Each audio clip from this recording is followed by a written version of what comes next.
All right, welcome to this episode of Hammering Down. I'm your host, Kaylor Hodges, and I am being joined by a very, very special guest today. This is a man who is from the Columbus, Ohio area. He is an absolute bruiser of a defender. He has went through MLS academies, went all the way to Maryland, where he was an economics major, where he is now in all sorts of experts on Bitcoin, apparently and apparently a two-time state champion in baseball. Joining me is Mr. Alex Crognale. How you doing, man?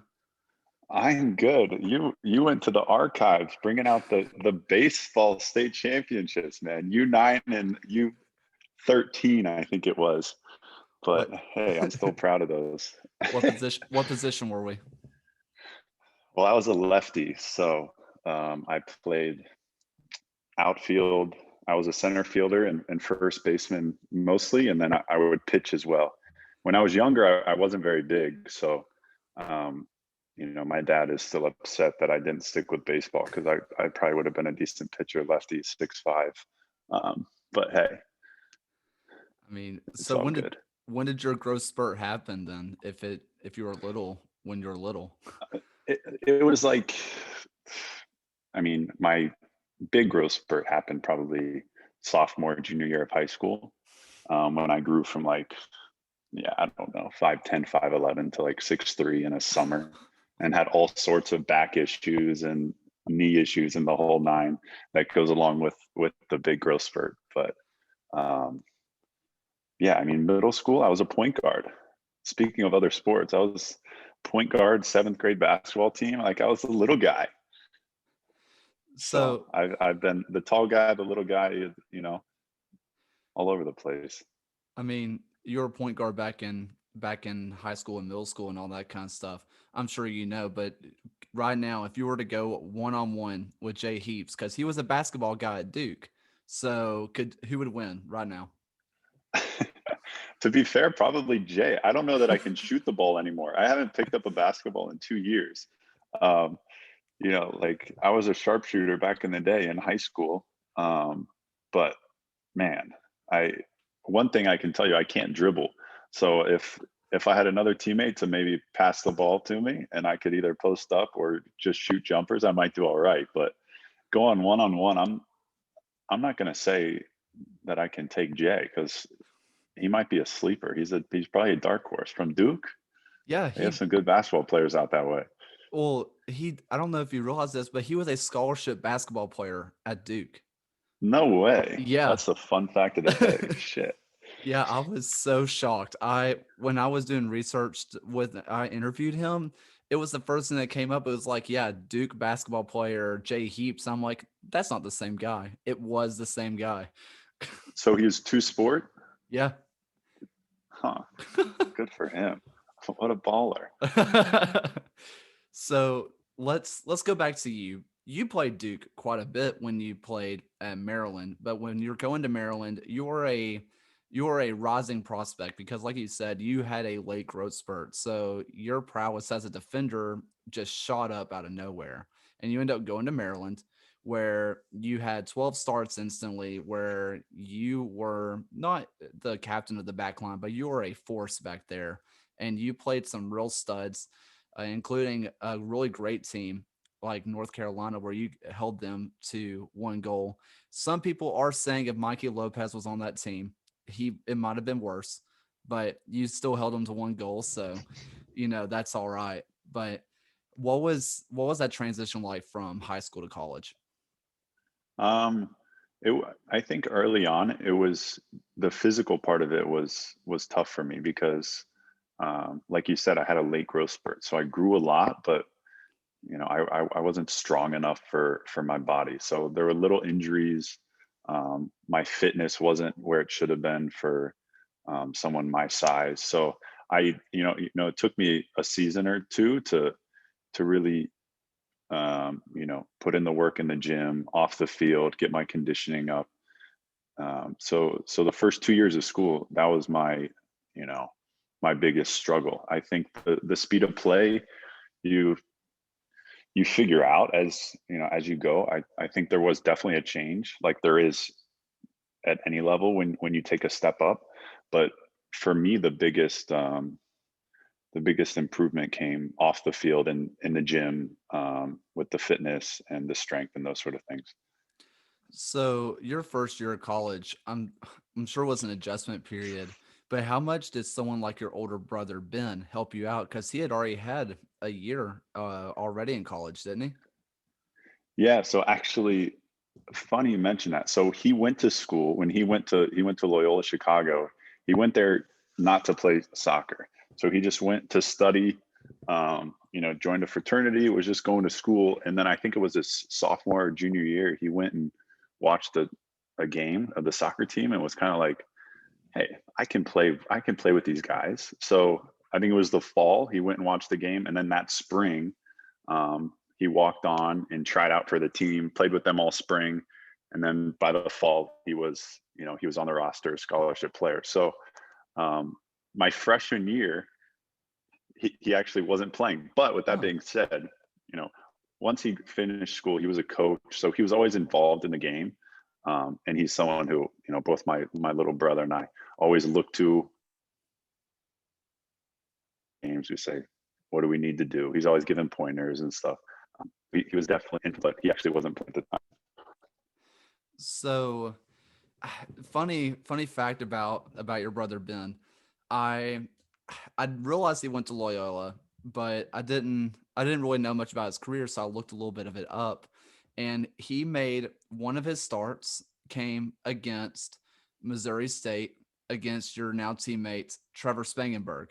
He made one start against Trevor. So Really? yeah. So I don't think Ben scored. I think that was he did not get on the score sheet that day. Granted, it's going to be hard to score against Trevor anyway, so it's not no shame there. But I thought that was a very interesting little fun fact. Yeah, that's funny. I didn't know that.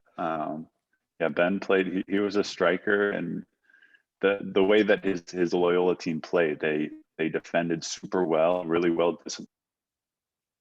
Oh no. Oh no.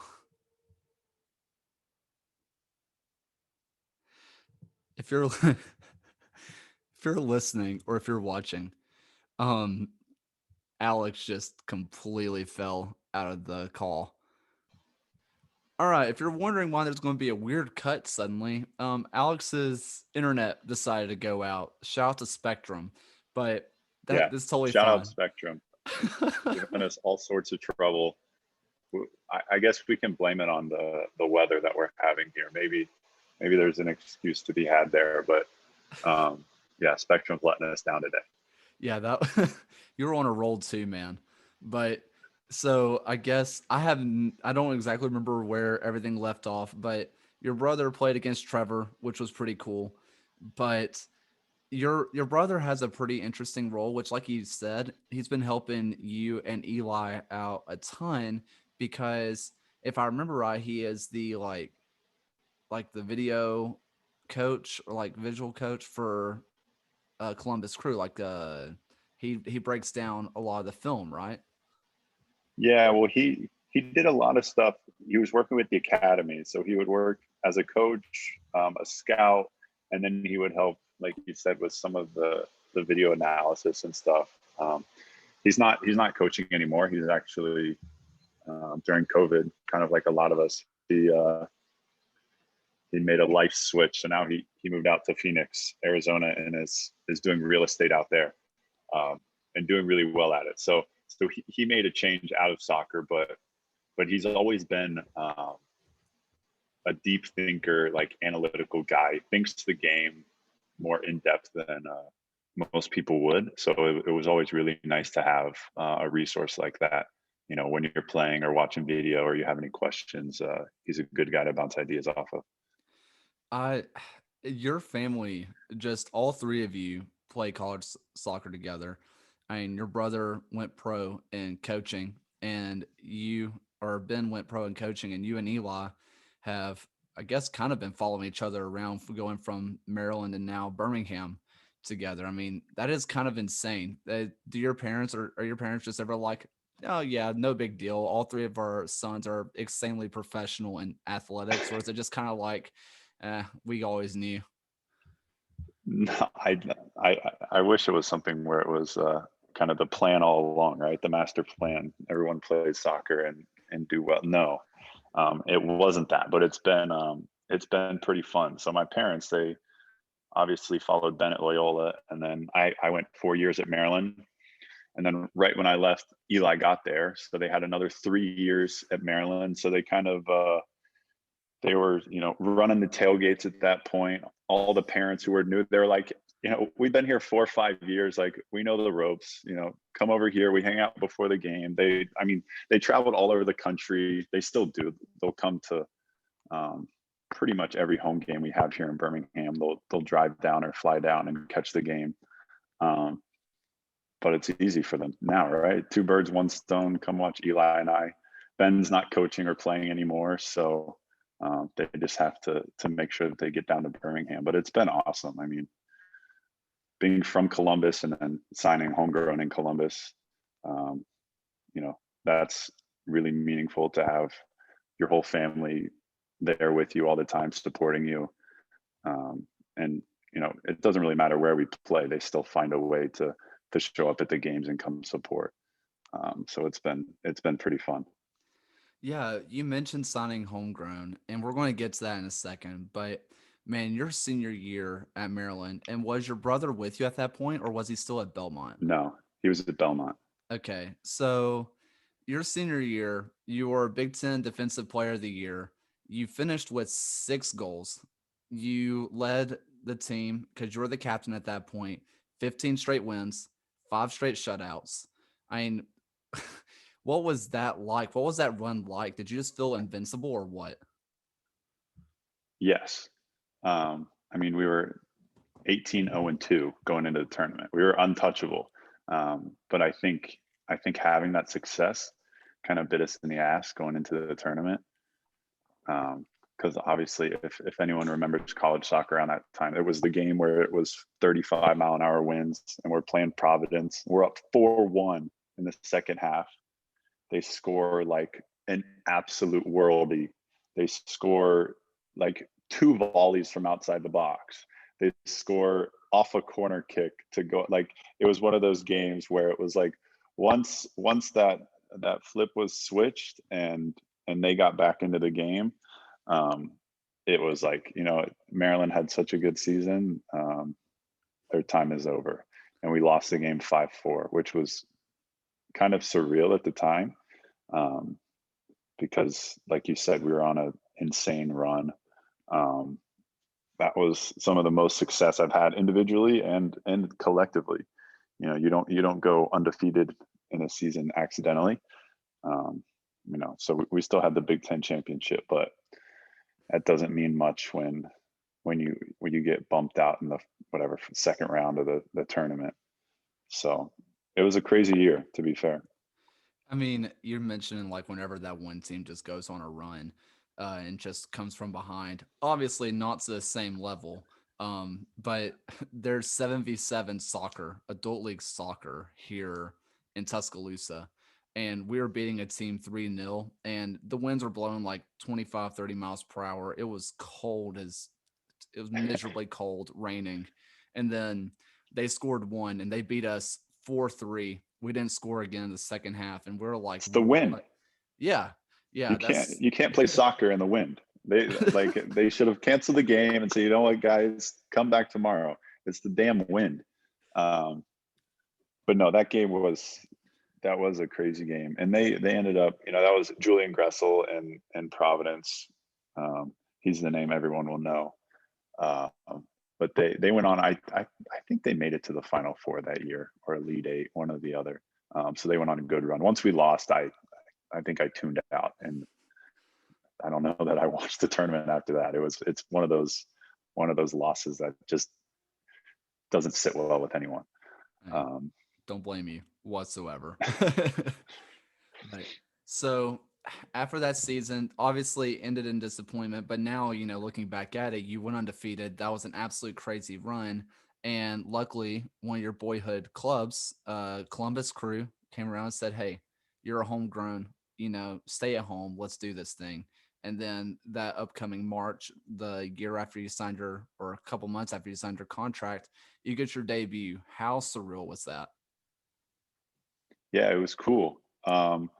It was, I still remember Greg Berhalter called me into his office on like a, Tuesday or Wednesday before we traveled to DC that Saturday. And he's like, you're in, like essentially, like you're starting this weekend. And, it was only a few games into the year. And we made a lineup switch where we went to a five back. So he threw me into the middle of three center backs back there. And I was like, all right, this is it. You sign the deal. Um, that moment is kind of like, this is what I've been waiting for all my life. I've been working to, be a professional. Now I'm a professional. But that's only, there's a lot of guys who sign a deal and then either don't play much or fizzle out. So it's like, okay, now I got to go prove it. Ended up traveling to DC, and we won 2-0, clean sheet. I was actually voted man of the match. It was just one of those debuts that went, um, I couldn't have asked for anything more. And it was in DC, real close to Maryland. So I had, some former friends and players come and watch. And I knew that area pretty well. So it was cool to be back there of all places to get the debut. So you ended up making, if I counted right, 38 appearances for the Crew, and Yeah. just, I mean, what a run that is. I mean, I felt cool whenever I went to MLS matches, just being in the stands, let alone playing and starting in some of those matches. I mean, absolutely just insane that you got a chance to do that for your hometown club. But you and I do have one thing in common. All right. And Okay. it was, granted, you actually played in the game. I just watched in the stands. But you and I, if you're watching on YouTube, you'll see this. But if you're not and you're listening, you can't see what I'm holding. But we were both at the first ever Hell is Real Derby in the US Open Cup, Oh, where you were on the wrong I side of remember this history. game so well. Oh You were my on the wrong gosh. side, and I was on the right side. I was in the supporter section yelling at every single person that was on the field. Oh man, go back and watch the highlights of that game. We lose 1-0, right? And the goal that was scored, um, who was the striker's name? Was it GB? GB Yeah, Falls, GB. Folktown Me hero. and me and GB go up for a header, and it's a cross in. GB and I go up. It hits off, like, kind of both of us go straight in the air, and then he heads the ball from like 17 out, and somehow it beats the goalie, and that's their one goal. But to be fair, I think it sparked what will be a great rivalry in Ohio. But the hell is real derby.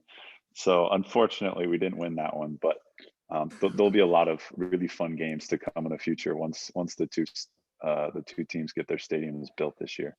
Before Legion came into Birmingham, which I'm from Alabama, I'm from around the Birmingham area, but I went to Cincinnati matches to visit my parents who live just outside of Cincy.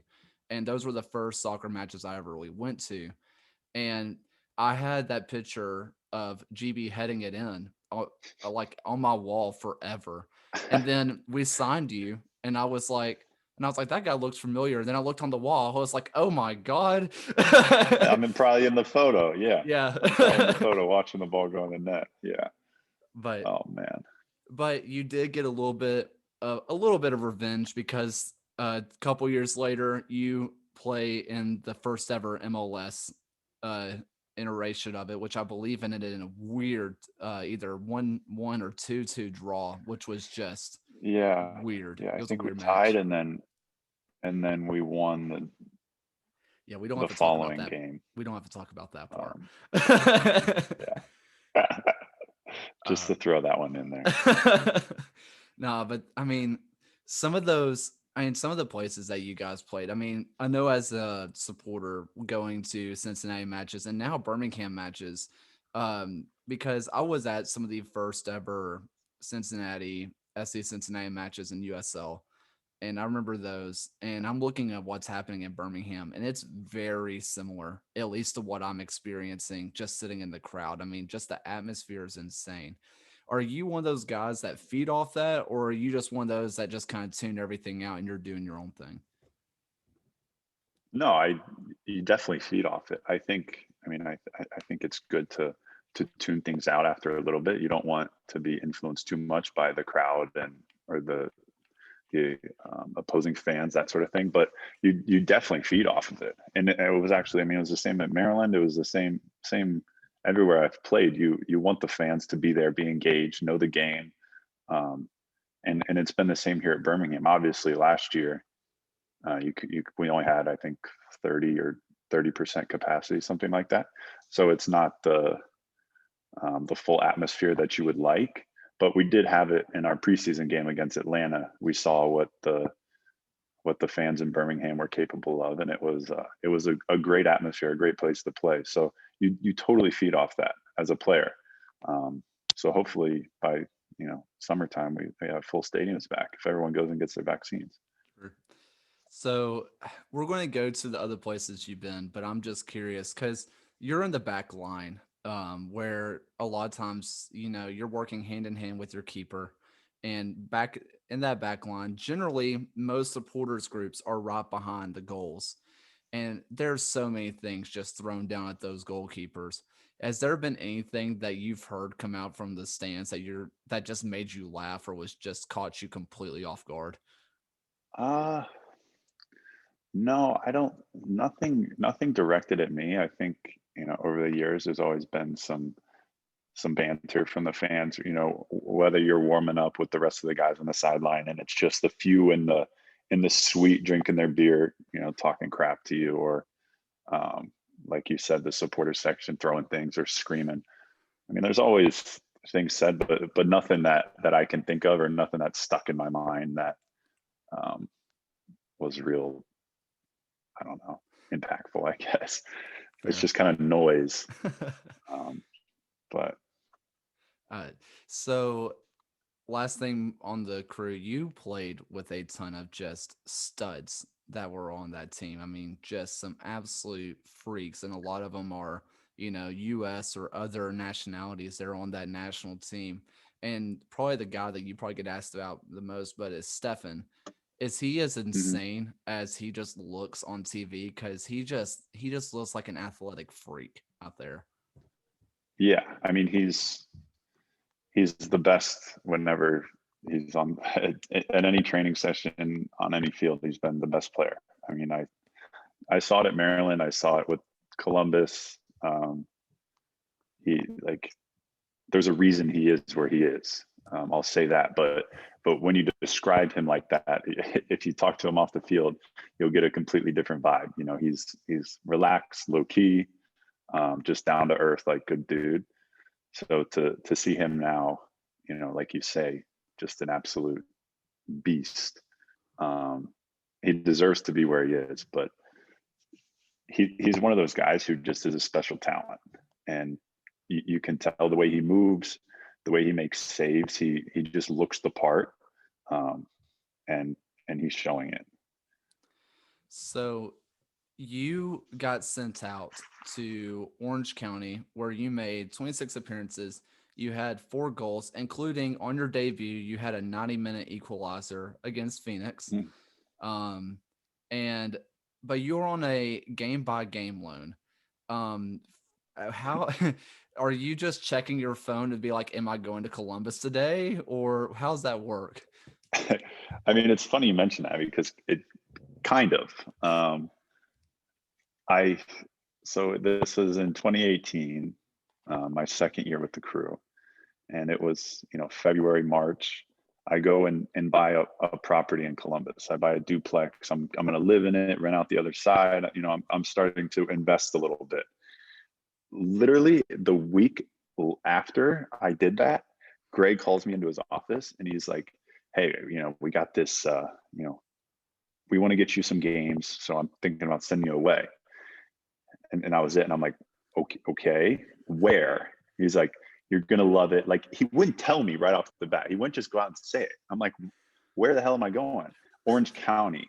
I'm like, oh, 2,500 miles away. So at first I'm like, holy, like I just bought a house, like, and you're gonna send me across the country? I'm like, all right. So I packed my bags. I think it was the next week I was out. Get to Orange County, and it ended up being an awesome experience there. You know, I really enjoyed our team. We had some good success. Obviously, living in Orange County is nothing to complain about. But with the game by game basis, like you said, I think I went back and forth 4 times that year, and it's not, you know, it's not just a quick flight. You're on the plane for 4.5 hours each way. So I I went out there, and I think I was there for 2 weeks before they pulled me back, and I was like, I just got here. And then I came back, and I don't even know that I played, and then they sent me away again. So at first I'm like, they're just shipping me back and forth.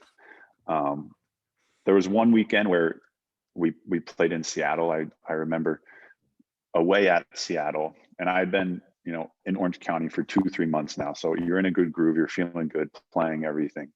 And there must have been an injury or, you know, whatever during the season in Columbus. So I flew directly to Seattle, met the team there, and I think I was there the whatever Thursday, trained Friday, game Saturday, and I'm suited up just to be on the bench. I wasn't playing, and the first half we get a red card in like the 20th minute. So I'm like, damn, you know, red card, that sucks. And then Greg's like, Alex, let's go. We need you. I'm like, oh shit. So he went, it was 0-0 at the time. We were playing a 4-back, and then he put me in. So instead of, you know, putting on another midfielder or whoever, I can't remember who got the red card, they put me in. So we go to a 5-back, and essentially from the 26th minute to the 90th minute, it was balls to the wall defending. And I remember that game distinctly because you're in Seattle, right? Just being there with the atmosphere is like so cool. And then to be thrown into that game, we defended like crazy. We ended up tying 0-0, huge result for us. And I remember Zach was playing in that game, and I was playing next to Josh Williams, and I can't remember who else was playing center back with me. It might have been Lalas.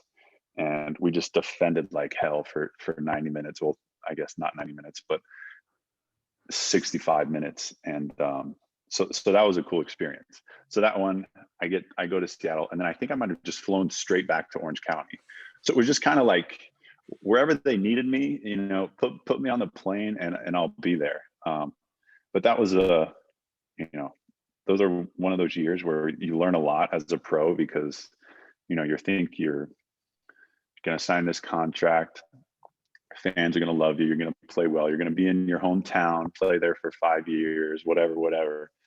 And it doesn't work out like that. It never works out how you think it will. So I learned a lot, you know. First year played, you know, at 50% of the games. Thought that was great. Second year they loaned me out. So it's a learning process as you go. But it's been cool. I mean, I played in Orange County, I played in Columbus, played in Indy it was 2019. I was only there for a couple months, so it was kind of a short stint there for 6 games. And now I'm down in Birmingham, and I'm enjoying it down here, but it's just part of the life as a pro. You know, you have to be ready for whatever's next. Yeah, I mean, just going back and forth, I'm sure you hated airports after that. It's just like, no, do not put me in another plane, please.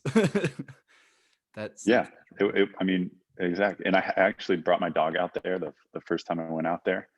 So he was like, you know, 4 or 5 months old puppy. He flew out there with me, but luckily I had cousins who lived out in Orange County. So whenever I needed a babysitter or a dog sitter, they would take care of them. Or if I ever needed a home cooked meal, they were there. So I was lucky to have people out there. But it's a learning curve having to pick up and move multiple times a year. You don't know how much stuff to bring because first time I brought, you know, stuff for a few months, and then you're right back. And it's like, all right, well, do I bring more stuff? You want to travel light? That's what I learned over the years.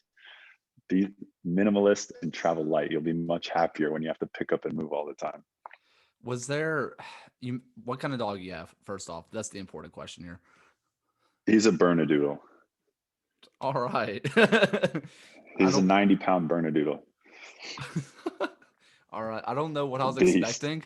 It's, I guess there that makes sense. He doesn't shed, and we got him, and they said he would. I think they said like 65 to 75 pounds or something like that, and he's just like super tall and like huge, and everywhere we bring him, but he's super well trained. We got him trained last year down in Birmingham. Actually, we sent him away to a board and train where he would get all the off leash training and things of that nature. So we just walk him around downtown. We have the e-collar on him, so he knows he's got to be a good boy, and he stays right with us. And the people are like, "Oh my gosh, your dog is so big and he listens so well." I'm like, "Yes, thank you." But Theo is he's a joy. He's yeah, he's fun to have around. I mean, it probably looks normal sized relative to you being 6'5". It's probably just like a normal dog. Yeah, exactly. He's just me in dog form. He's just a big fluffy. Loves to hike. He's funny. No, but getting a dog is a life changing thing because I didn't grow up with dogs. My mom was allergic, so we had dogs when I was like super young, but then she like whatever she would get sick and we had to get rid of a dog. So I never grew up with dogs. And then my girlfriend, now fiance at the time, was like, "We need to get a dog." And I'm like, eh. And then she started showing me pictures of like this Labradoodle or Golden Doodle. I wanted to get something that didn't shed. That was my one rule. I'm like, I didn't grow up around dog hair. And when I go to my friend's house and they have dogs that, shed everywhere, I'm like, I can't do that. So we needed something that didn't shed. And we came along these Bernedoodles, and shit, I was sold. That's And awesome. he's awesome. Yeah. I want another one actually. I'm trying to convince her to get another puppy because he's 3 now. So I'm like, he's doing his thing, but I'm like, let's get, another pup in the picture and they'll be even happier together. Hey, We'll see. good luck with that. It's is half the Thank you. team currently engaged or what? Is that's like almost all of y'all. So yes. So see, we got engaged in 2019, at the end of 2019, and Kyle and I planned a longer engagement just because the way my life has been moving all over the place. It was like we don't want to plan anything and then move another team or whatever. So we planned for a 2021 wedding. Worked out in our favor. We didn't know COVID was coming, and then this off season, Trevor, Mikey, am I missing anyone? I feel like all the boys are getting engaged. I feel like everybody, yeah, just about everybody's engaged. So no, it's great though. It's fun. Good. I We mean, have a good good for you group. guys. Yeah. Congratulations on that. Thank you. Thank you. Hopefully everything's calmed down by the time you decide to get married and do all that. Or if you're already playing Yeah, the we'll long be okay. con, then you're good. But just absolutely insane. But speaking Yeah. of the current squad, I mean, you guys have been training for 2 weeks now, and Yeah. in the back line, you have three new faces that aren't trialists. That because we don't know who those are. Which is Ryan, or sorry, just two. Ryan and Ryan Fanuel. and Fanwell. Yeah, So Fanny. what are those guys like? They're really good guys and really good players. I mean, they're both smart, experienced guys, and they're going to bring a lot of composure and confidence to our team. Uh, I'm pumped to get to have those guys in because I think last year anyone who was following the team noticed that our back line kind of was a makeshift. Every week we had new guys filling in pieces. There wasn't much consistency, and I think that's probably the biggest factor in having a successful back line is having guys that are playing next to each other week in and week out. So to get two guys who have played in the league for a while who are experienced, I think is going to be great for the team. So I'm pretty sure, I'm almost positive, both guys are were have captained professional clubs before. And it seems like almost every single person that Jay and Coach Tommy are bringing in are just professional, and all of them are captains and have rule experience. What kind of locker room does that make? A great locker room. You kind of, you know what you're going to get from guys. I think that's um, one of the most important things you can do as a player is, you know, let your teammates know, let your coaches know what they're going to get from you, and not by telling them, but by showing them. So you want to be there, come in on time, be a good guy, and then when you're out at training, work hard and be predictable. Some people might think that's a negative to be too predictable, but for your teammates who you're trying to, play with them, gain chemistry, all of these things, knowing what you're going to get from the next guy is going to help you prepare for the next play. So just getting a locker room full of, good guys, like you said, some leaders, just makes everyone's job easier because you don't have to hold guys accountable as much. And of course, it's natural. You will over time, things come up. You have to keep guys in check, but the more that guys take care of themselves, I think is just going to help the group in the long run. And give give Jay some credit because he's put together a really good team, I think. I mean, the I just look at some of the guys we have on the team. For you as a guy in the back line, you do have to go against them in scrimmage, but man, I'm so glad that we're the one that has the offensive team that we have. Because if we were playing against some of the guys that we can just move up and just slot anywhere, I mean, Ryan is a perennial scorer. Dude basically plays midfield when he's not playing, left or right back. I'm Mm-hmm. blanking. Johnny Dean might be the fastest human Left on the back, yeah. planet. And then we have all the forwards that we signed that are just freaks. For you, if you were going against a team like that, would it just be like, all right, hold it down, let's just see what happens, or like what would your thought process even be? Yeah, well, I mean, there's some strong, offensive teams in the league, and every year you make note of it as a defender, but um, you try to be prepared for whoever you're playing against. It shouldn't matter. You should bring it each game, but I'm very, very, very excited to see our guys go at other teams, from the back line and just be able to watch them, put in work and make guys look silly on the other team. Because Bruno Jr., Nico, I mean, these guys are gonna um, be really good together, and we've already started to see it this preseason. They're playing. You can tell. I mean, Nico and Junior are both Jamaican, so they have that natural chemistry coming in. But Bruno and these other guys slotting into these positions, I think it's going to be really exciting for the fans once we get out on the field here in another month or so, because we have a lot of talent and a lot of depth too. A lot of depth. I mean, we have guys, Prosper, Jaden, JJ. Um, we have guys who can fill some roles and score some goals. So it's going to be fun. I so I have to ask, for out of my own curiosity. I don't think anybody else is thinking it except for me.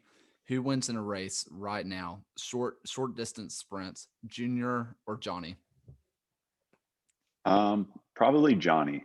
Johnny, yeah. I mean, Junior's fast and fast with the ball, but Johnny is a machine. I mean, I think they made him in a lab here somewhere, in Atlanta. But we had fitness testing today, and Johnny came out on top. He got food poisoning. So today's Tuesday when we're filming this, and on Saturday, we had a scrimmage against Chattanooga, and he was iffy to play because he had food poisoning Friday. So he basically went a whole day without getting any nutrients in his body, ended up playing in the game, doing well, not being as, running doggies like he normally does, but still one of the fitter guys on the field. And then a couple of days later, he's still not 100%. Comes in, wipes the board, first place in the fitness test. I mean, he's just a beast, man. I'm telling you, this guy he can run all day. I we I didn't realize how fast he was until I got sideline seats for one match last year, And even just watching in the grandstands or something like that, you're like, oh, that dude's pretty fast. But then watching him blow right past you, you're like, who is this dude? uh, He's fast and he's super fit, so he can run that fast the whole game. Most guys are real powerful and they got, a few good sprints and they're like, okay, let me get a few minutes recover and then they go again. Nah, Johnny all day running doggies doesn't mean he doesn't need the recovery. He's just a beast. that as a fan, that just makes me excited. That just gets me super pumped up. But Yeah, as a center back, having my right back able to do that whenever I might need some cover, that's also very good news. So I'm right there with you. man, you're a center back, but dude, you can score. I mean, you've scored several times or a few times with Orange County, a few times with the Crew, and you have 3 goals with Legion, and you have essentially the perfect hat trick. You've scored with your left, your right, and your head now. Yeah. So, I mean, is being 6'5" help, or are you just a secret like striker that we can just throw up there? Yeah, see, being 6'5" certainly helps. But like you said, I had 2 goals with my feet last year, so it's not everything. Um, I was a striker until I was 15. Before I played center back, I was a striker my whole life. So I, you know, I think if you put me out on the field with some of the other strikers around the league, I think I'll make more deceptive runs than some of these strikers, and they would never admit it. And the coach would never put me there either way. But it's nice for me to know that, like, I can make some of these striker runs, and I'm kind of a poacher in that sense where I just put myself in good spots. I mean, if you look at some of the goals I've scored, they're not all pretty. Some of them have been some good goals, some good corners, powerful headers, those sort of things. But about the other half have just been guys take a bad touch and I'm waiting for him to take that bad touch and I'm there to tap it in, or a ball drops and I'm there to finish it. And that just comes from being a striker and growing up and learning from coaches who taught me how to be a striker before I was a defender. So there'll be more goals to come this year. I can promise you that. I mean, the more you talk, the more and more I'm just starting to think that you just ended up being a taller version of Jay. I mean, started off as a basketball player, then you go to an ACC school, you were, and then you went from striker to defender. I mean, basically the same person, essentially. I didn't know all these details about him. This is some good stuff. I'm gonna have to go back after this call and do some research. He told me a story when we first got on, or when I first started my interview with him, where he wasn't ready. He basically didn't play much. He was good enough to make the Duke basketball team, but because basketball gets more scholarships than soccer does, they made him a scholarship athlete on the basketball team so the soccer team could use their scholarship. And he said that that morning he went the morning of a game, he went and played like an hour 2 hour long just soccer session with some of his buddies with the team or whatever. And that night he had a game, and he and somebody got hurt or something, and they were like, Jay, you're in. And this wasn't just any game, this was Duke, North Carolina. So Duke was gassed, and he was basically full on tackling people because he was used to soccer Oh, that's physicality. amazing. Just And this is Coach K as well, right? yeah, Coach K had to be there. yeah. That's so cool. So I got one more thing for you I guess 2 more things before I let you go, but one question Okay. and has to be asked: who's better, you or Eli? um, I'm better, of course. I'm the older brother. This is just how it goes. No, I mean we're competitive but supportive, so it's kind of cool to have him on the same team. Um, and we're different. We're different players. He's a center mid. You know we're a different profile, different looks. So it's hard to compare us like that, like apples and apples, because it's a different game that he's playing as a center mid and I'm playing as a center back. So, but for the record, I'm better. Well, I didn't expect You can any ask other answer Eli next time and see what he says. Yeah. for sure. Well, last thing before I let you go, just just let us what's something that fans should know about you, or what's something interesting, a fun fact about you that the fans probably don't know? And is there any message you have for the guys before you start out, before the season starts? Message for the team, the guys, The team, the or fans, for the anybody, fans? really either one. Um, Let me think. I'm trying to think which way I want to go with this because there's, I'm busy with things off the field as well, which I think is a good thing. With last year with the George Floyd and the racial injustice, um, my my friend Zach and I, Zach Steffen, started the Voice Now Foundation. So that's something that I think a lot of people have probably seen on social media or around. So we're really excited and motivated to continue to work on that. That's just a passion project, trying to make a difference in the next generation of underprivileged and specifically Black children, because they don't get the resources that they should and they deserve. So that's something that I'm very passionate about.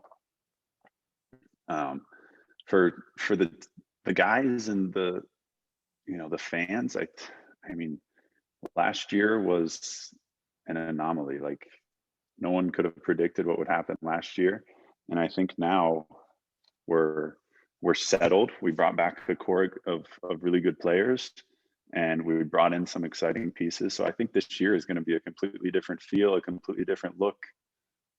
Like I mentioned earlier, the vaccines are coming. So by next month, anyone who wants to get a vaccine should be able to get a vaccine. So go and get a vaccine, people, so we can get this COVID thing over with. Because by the summer, enough people should be vaccinated. COVID should essentially be over for the majority of people, and we can go back to living our lives the way we want to live. And the team will go back to playing games in full stadiums, and the fans can go to their brewery before the game, come have a great time. We'll have a fantastic season, get some really good wins, and just put together a complete season for the city, because I think the community has been great.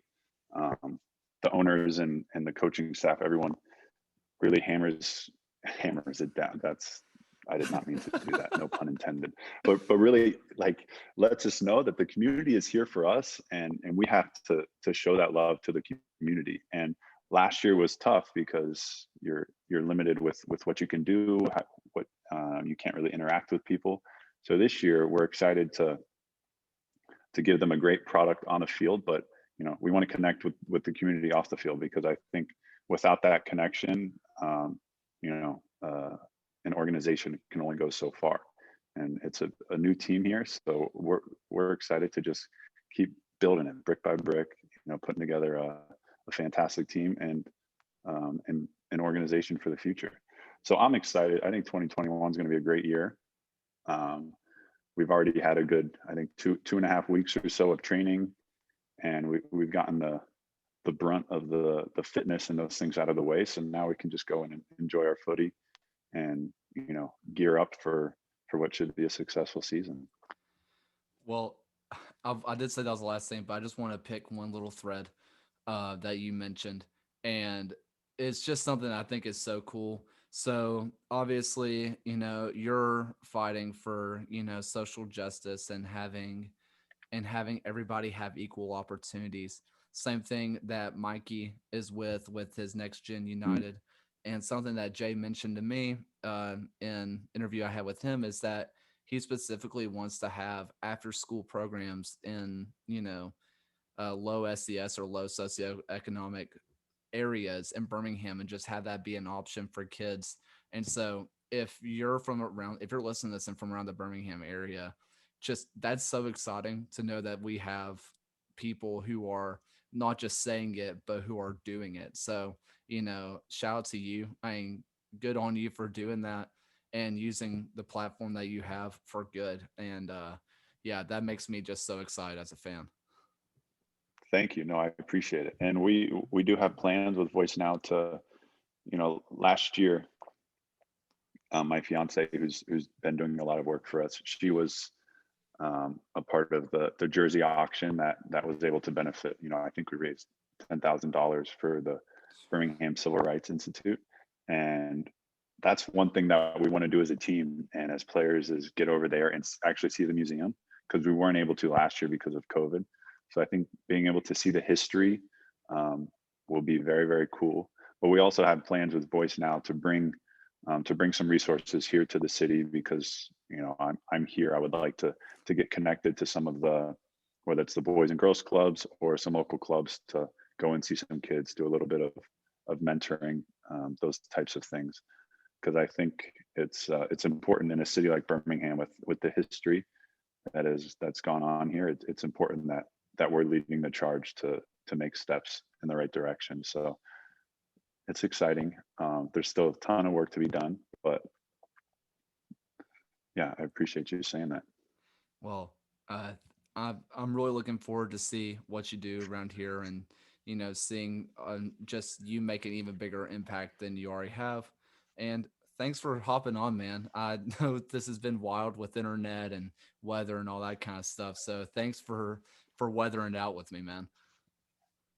Oh, of course. Thank you very much for having me. Go buy some Bitcoin. I I think you'll be happy in a few years from now. Um, no, that's great though.